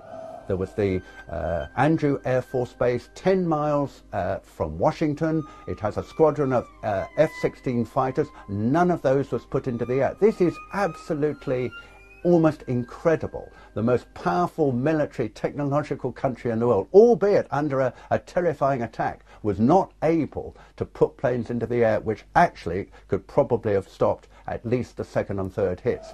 And we've got to ask why George Bush sat there with a group of school children for 16 minutes after he'd been alerted to a plane going into the second tower. The president's in Sarasota. He's told that the second plane has hit the World Trade Center. And the Secret Service guy immediately says, "We're out of here." The president stays for 30 minutes, folks, for 30 minutes. Now, how do you explain that? I've talked to all manner of Secret Service people. They say, "We're out of here" was exactly the right reaction. Everyone knew where the president was. If not the president, you might have had some concern for these little kids. Why did he stay for 30 minutes? Why was he countermanded? The implication, of course, is he knew exactly what was going on, that he knew that he wasn't under attack. I think all of this needs to be explained. It wasn't in the congressional report. There was no serious examination of this. And there is the amazing statement made in the official congressional report that the American authorities have not managed to trace the source of the funding. And then the most amazingly disingenuous statement, ultimately, is it of little consequence. It is of massive consequence. The head of Pakistani intelligence at the ISI, Lieutenant Mahmoud Ahmed, requested Omar Sheikh, who is a well-known Islamic extremist who is now actually in prison in Pakistan, to wire $100,000 to Mohammed Atta, who was the lead hijacker. It is absolutely astonishing that lead has never been followed up. As it happened, General Mahmoud was actually on a visit to the United States, both before and just after 9/11, and saw many leading government officials. For people to dismiss these questioners as conspiratorial advocates or conspiratorial theorists, that's completely out of line, because the questions remain because the president, who should be able to answer them, will not. We have plenty of evidence that the attack on Afghanistan was planned. Because after the negotiations with the Taliban broke down in the United States, I think they went to Houston in Texas, in about July, and there were later discussions at about this time in Berlin, where US officials made absolutely clear to the Taliban representatives in this famous phrase, either we will provide you with a carpet of gold, in other words, if you supply a pipeline across Afghanistan, you ensure the security of the country, you guard that pipeline, then we can do a deal with you, otherwise we will bury you in a carpet of bombs. In the years since 9/11, scores of highly regarded individuals have gone public to express their serious doubts about 9/11. These include former presidential advisor and CIA analyst Ray McGovern, the father of Reaganomics and former Assistant Secretary of the U.S. Treasury, Dr. Paul Craig Roberts, BYU physics professor Stephen Jones, former German Defense Minister Andres von Bülow, former MI5 officer David Shaler, former Blair cabinet member Michael Meacher, former chief economist for the Department of Labor during President George W. Bush's first term, Dr. Morgan Reynolds, and many more. In early June of 2006, we traveled to Chicago to meet with fellow 9/11 truth seekers and expose the official story as a fraud. You cannot hide the truth. You will not hide the truth. It's coming out. Your crimes are coming out. Ladies and gentlemen, 9/11 is an inside job. It's a self-inflicted wound. It's a government false flag. Terror operation. Research it. More people are waking up every single day. More people realize what the stakes are.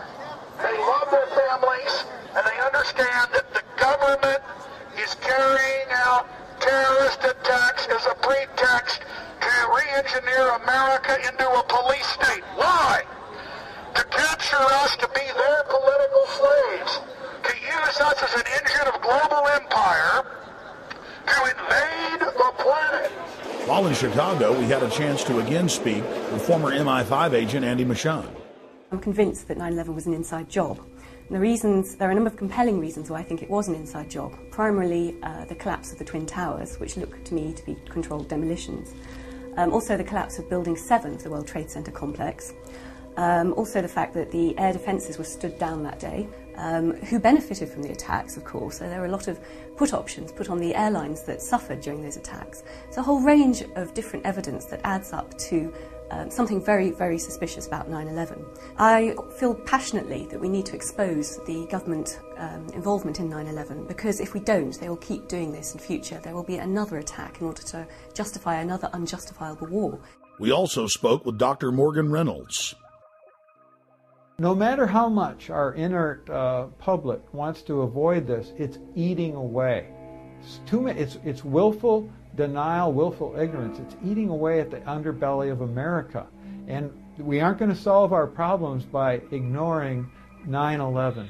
The biggest smoking gun then and now is WTC-7. How can anyone watch it without some kind of a psyop or verbiage accompanying it and not look at that and say, hey, that building was just demolished, just the way the Las Vegas Sands was, or the Seattle Stadium, etc. Just there's no way around that. Here we are in so-called broad daylight. It's 5:20 p.m. and we've got cameras on it. And what other explanation can there be for this very conventional-looking collapse when under 7 seconds?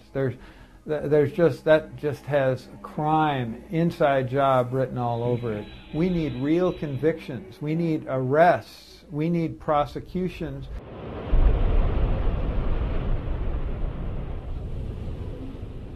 We also had a chance to speak to Professor Stephen Jones, who is a doctor of physics, concerning new bombshell evidence that conclusively proves that thermite was used to cut the main pillars in the World Trade Center towers. There is this molten material flowing out of the South Tower just before its collapse. It has a large quantity of yellow hot metal. And then I read about these pools of molten metal underneath both towers and Building 7 after their collapses. Now that fits like a glove with the thermite reaction, which produces molten iron. You also see in these videos of this molten metal coming up, you see this white ash this dust that comes off. Now that combination, yellow hot molten metal, white ash floating away, that's his signature characteristic for thermite. And then finally we got some samples of this metal, the previously molten metal. Using advanced techniques like proton-induced X-ray emission and an electron microprobe, we found out what's in these samples. We're finding iron, also sulfur, potassium, and manganese. And these are characteristic of a variation of thermite, which is used to cut through steel very rapidly. It's called thermate. It's like, sure, you can take a knife, you take the butter out of the fridge, and you cut through that butter. Now, adding sulfur to thermite and also potassium permanganate, these chemicals, it's like heating up your knife to a very high temperature. Now it slices right through the butter. Even if the butter is cold, slices right through. Same way here, by adding sulfur and potassium permanganate to thermite, it'll now slice through structural steel very rapidly. But the end products then, you'll have sulfur and potassium, manganese, and iron. And that's what we see. Thermite had to be planted in the buildings, which of course implies directly an inside job. Someone had to have access into the buildings. Then in mid-March of 2006, actor Charlie Sheen went public on my syndicated radio show and simply called for a new independent investigation and questioned the official story. Sheen knew that the establishment lapdogs would attack his personal past, whether real or manufactured, instead of challenging him on the facts. So Charles Sheen preemptively challenged them to challenge him on the facts, something they steadfastly refused to do. Literally hundreds of vicious hit pieces were written in newspapers worldwide. Every old rumor was dredged up and thrown at Sheen, and a fresh raft of allegations was launched at him. The only national television program that was fair in its presentation was Showbiz Tonight with A.J. Hammer on CNN. On Showbiz Tonight, Charlie Sheen speaks out on a controversial theory that the government covered up what really happened on 9/11. Taking over 4 commercial airliners and hitting 75% of their targets, that feels like a conspiracy theory. Tonight, we dig even deeper. The host of the radio show on which Sheen leveled his startling allegations joins us live right here on Showbiz Tonight. The radio host who interviewed Sheen is Alex Jones of the Genesis Communications Network. Alex joins me live from Austin, Texas to talk about Sheen's riveting comments. Alex, as I mentioned, the response that we got from doing this story last night, absolutely shocking. So I want to know how it actually all came about. How did the interview with Charlie Sheen actually happen? Did you guys reach out to him? Did he call you? What was the deal? Well, just to make something clear, Mr. Sheen has amazing courage to do what he's done, and he contacted me. He's been watching my documentaries for years. He's one of the most informed people that I've talked to in Hollywood on this subject. Listen, for years, Hollywood's been on fire with people knowing the truth about 9/11, and I was the first to expose 9/11 on the day. In fact, 2 months before, I had intel that elements of the military-industrial complex were going to carry out the attack. I said they'll use bin Laden, the known CIA asset, as their patsy to take the blame for attacking the towers. So Mr. Sheen is only exceptional in that he has courage in going public, courage that no one else in Hollywood had. I mean, here's a CNN poll from Anderson Cooper a year and a half ago where they said, is the government covering up 9/11? Could they be involved? 90% when the poll closed on CNN said this. So listen, I have my own syndicated show. I've done 4,000 radio interviews in the last 4.5 years. Almost no one calls in and disagrees now. We have the majority view, and we have the evidence. And bottom line, there are declassified U.S. government documents like Operation Northwoods that ABC News reported on back in 2000. Operation Northwoods, Google it,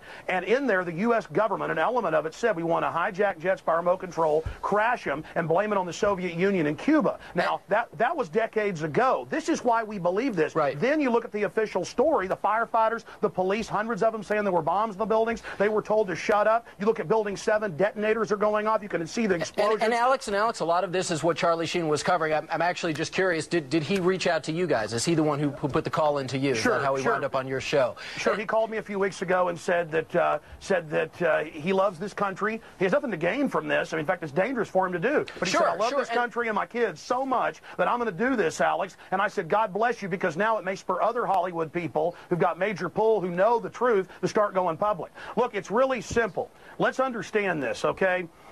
9/11 was an inside job. It was a self-inflicted wound, and what Charlie Sheen is doing is just amazing, and he can only be commended for it, and all he's calling for is a real investigation. I go further at Infowars.com and PrisonPlanet.com. We lay out how it happened, what took place, and it's not just Charlie Sheen. I've interviewed. CNN has interviewed some of these people, the only network that I've seen doing it. You guys have interviewed. There have been physics professors that have gone public. There have been the heads of mining colleges that have gone public. George Bush Sr.'s top CIA advisor who briefed him and briefed Ronald Reagan, one of the highest level guys at the CIA, says our government is clearly involved in carrying out terror to blame it on foreign enemies. Did you know that on CIA.gov they admit that they carried out terror attacks in 1953 to blame it on Mohammad Mossadegh in Iran as a pretext to overthrow Iran? I'm all good stuff and all stuff that needs to be talked about. But the question is why? Why have so many of the major media outlets not talked about these alternative theories that exist behind 9/11? Why is that? Mark Twain said that in the beginning a patriot is a scarce man, hated and feared and scorned, but in time when his cause succeeds, the timid join him, because then it costs nothing to be a patriot. A lot of people don't have the courage that you have, AJ. A lot of people don't have the courage of Charlie Sheen. They don't have the courage of the German defense minister, Andres von Bülow, What do you think, who 2 years ago what do you think they're afraid of that's going to happen to them? They're afraid of being beaten up by the hordes of neocon intimidators who try to go out there with their Gestapo Nazi tactics to try to bludgeon everybody with their blogs and radio shows to shut up. But they've lost power because people have learned that they're a bunch of liars. They lied about the WMDs. They've lied about everything, and now their credibility is totally blown. The new White House memo just came out where Bush was talking about staging the shoot down of American planes to blame it on Saddam. That's public. That's admitted. We have been getting an overwhelming response to our Showbiz Tonight's question of the day. Charlie Sheen speaks out. Do you agree with his assertion that there is a government cover-up of 9/11? Let's take a look at how the vote is going so far. 82% of you say yes. Only 18% of you say no. I had a sense that this thing was going to get hot. I didn't realize that, as you say, it was going to go supernova. That if they continue to attack me personally, it only gives credence to our side of the argument. People want the truth. They want the truth. And what's been offered to us resembles nothing of the sort. He says is, don't believe me, check out the facts. Go look at the evidence. Don't believe the attack dogs. It isn't about Charlie Sheen or Alex Jones or A.J. Hammer. Right. It's about NORAD standing down. It's about bombs in the buildings. It's about Pentagon documents saying they wanted to carry out these attacks and blame it on foreign enemies. This is all public. That's why all these physicists and politicians and people and congresswomen, ideas are bulletproof. And the New World Order better stop carrying out terror attacks. We've caught them over 200 times in the last 100 years. Western governments doing this. Hitler does it. The British do it. The Russians did it. Governments do this. And I'm not saying the whole government. Very small criminal black world is what they're called. Operators are carrying this out. That's the facts. Please go investigate it, ladies and gentlemen. You will discover the truth. Look at America. It's turning into a police state. Well, putting cameras in school bathrooms. Nothing can stop the truth from coming out on 9/11, and we're in danger of the New World Order carrying out more terror attacks to keep this war for empire. Charlie Sheen then appeared on Jimmy Kimmel Live. Sheen again threw down the gauntlet and challenged his detractors to look at the facts of Building 7 and the 5 frames from the Pentagon. From Hollywood, it's Jimmy Kimmel Live. Tonight, Charlie Sheen. You know him from movies like Platoon and Wall Street, and in addition to seeing him every week on 2.5 Men, opening tonight, you can see him in Scary Movie 4. Please welcome the indestructible Charlie Sheen.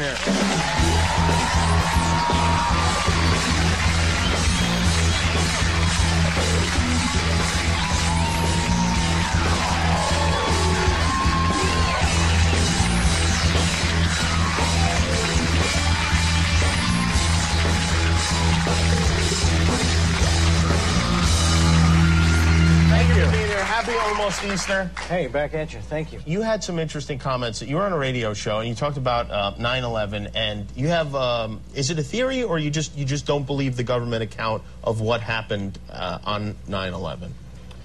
I just had questions. Yeah? I had a lot of questions. And the forum I chose to voice those questions in is the Alex Jones radio show. Mm-hmm. And just because he's a guy that I've been a fan of and followed for a lot of years. And, you know, I got attacked. I mean, there were a lot of hit pieces. The reaction was people get very severe. mad when celebrities have opinions. No, I understand. Yeah. I understand. I know he's not qualified. He doesn't, you know, he's just, who the hell is he to have an opinion about something so horrible. And, you know, it was sad because they didn't really take a look at any of the stuff I was asking them to look at, any of the evidence or any of the stuff that generated those questions, you know. And they said, oh, he's another tinfoil hat wearing Hollywood clown, you know. And it's like the only, you know, I felt that the only real validation I needed was just being a tax-paying American that loves my country. Yeah, and you, I mean, it's just something that you wonder about.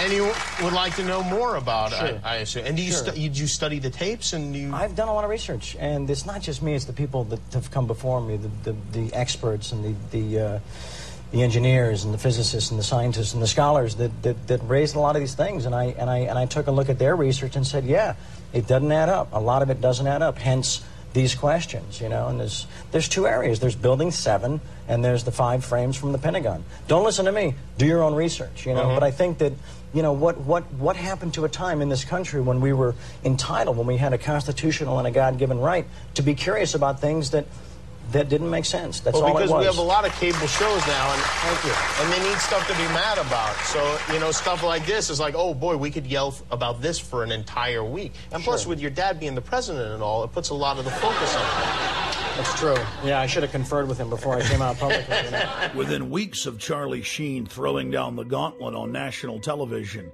the federal government released 2 new videos, almost identical to frames released 4 years before by the Pentagon. We've got to ask questions about why the Pentagon could be attacked. This is supposed to be the most defended building in the world. We've got to look at the stills that were released from video footage of that day, which claim that a jetliner went into the side of the Pentagon and yet appear to show some kind of guided missile going in there. The establishment press chortled with glee, as if the new footage conclusively proved their claims. Tonight's other big story, the Pentagon releasing the first video showing American Airlines Flight 77 crashing into the Pentagon on September 11th. Well, that's a question. Does this prove once and for all that is where that airplane crashed? Well, I would have thought that over the years that was never a question, but some folks had a question about that. I think that question is now once and for all answered. Since the first days of 9/11, the establishment press has only focused on the Pentagon controversy and not the hundreds of other smoking guns and serious questions that have been raised. We have to ask ourselves, why? As if it was by design, the new frames only intensified the debate. No passenger plane is evident in the still frames. They're more than happy to endlessly focus on the Pentagon, but they won't touch Building 7.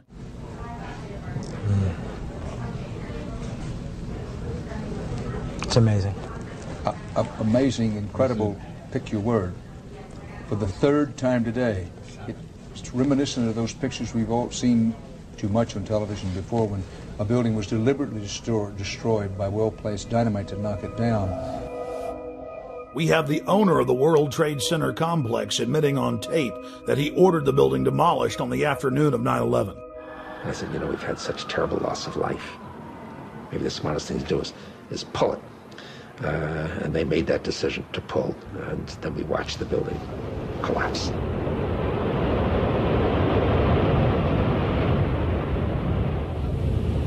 "9/11 was just one salvo in an ongoing war against the free peoples of the planet. It's all part of their terror storm." Pentagon war planners now publicly admit that 90% of their battle plans are psychological versus physical. The information war has taken the place of aircraft carriers, fighter bombers, and Abrams M1A tanks. And you, the population of the planet, are the target. Put simply, modern warfare is all about selling the population to love its own enslavement. The elite are waging war on the people. Edward L. Bernays is regarded by many as the father of public relations. He was born in Vienna, Austria. Bernays was the nephew of Sigmund Freud. Bernays pioneered the use of psychology and other social sciences to design public persuasion campaigns. He published several scholarly works, still used in universities worldwide today. On page 71 of his book Propaganda, Bernays wrote, "If we understand the mechanisms and motives of the group mind, is it not possible to control and regiment the masses according to our will without their knowing about it?" Bernays literally wrote the book on modern propaganda. His clients included Procter & Gamble, CBS Television, the United Fruit Company, the American Tobacco Company, General Electric, Dodge Motors, and he also spearheaded the national campaign to fluoridate the water supply of America through the fluoridationist of the Public Health Service. He was hired by multiple presidents to engage in propaganda campaigns against the American people, as well as the U.S. Army. Another quote from his book Propaganda: "The conscious and intelligent manipulation of the organized habits and opinions of the masses is an important element in democratic society. Those who manipulate this unseen mechanism of society constitute an invisible government, which is the true ruling power of our government. We are governed, our minds are molded, our taste formed, our ideas suggested, largely by men we have never heard of." Nazi propaganda minister Joseph Goebbels publicly praised Bernays on many occasions and stated that Bernays' work was the blueprint used by the Nazis to seize control of the Reich.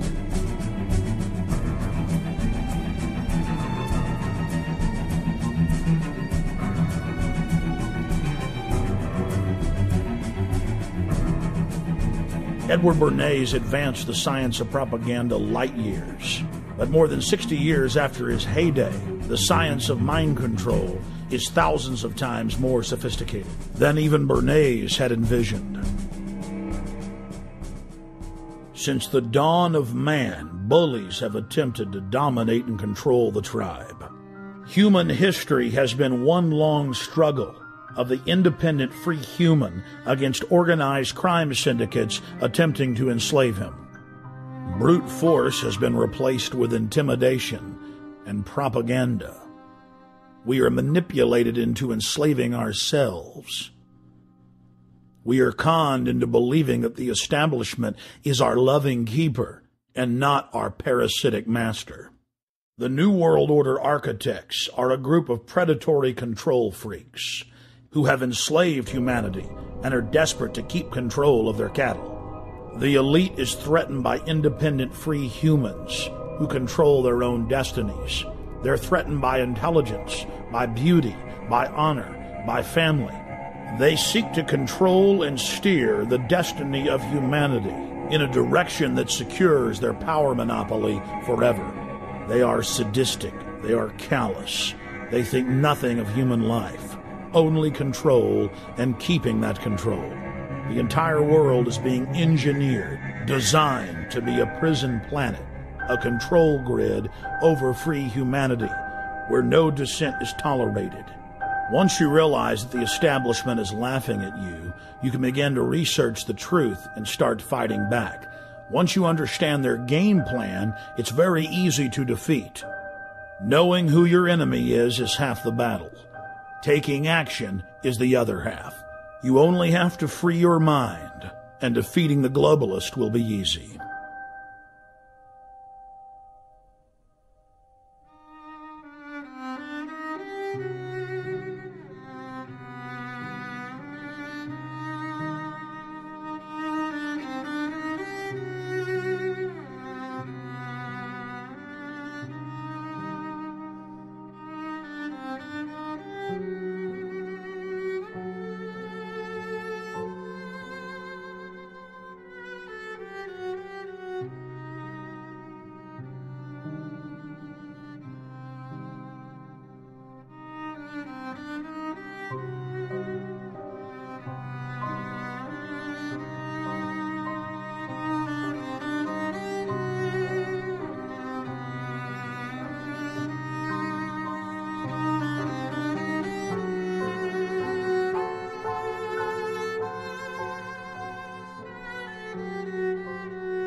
right, guys, get your cameras on. Yeah, what's going on?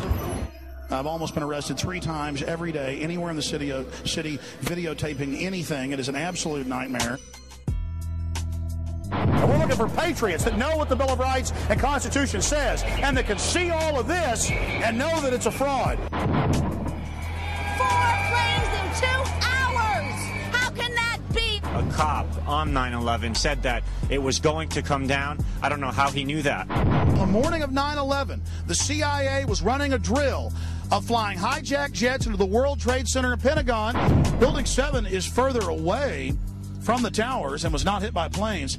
So if your building's owned by Larry Silverstein, it collapses because he's got a big fat insurance policy. And the Project for New American Century said that we need a terrorist attack on the Order of Pearl Harbor to get the American people behind a war.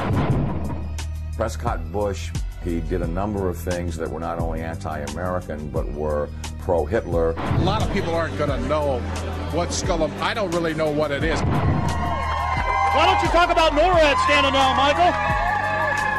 Why not the really hardcore 9/11 issues? Thank you, and goodbye. The ritual? That's none of your damn business.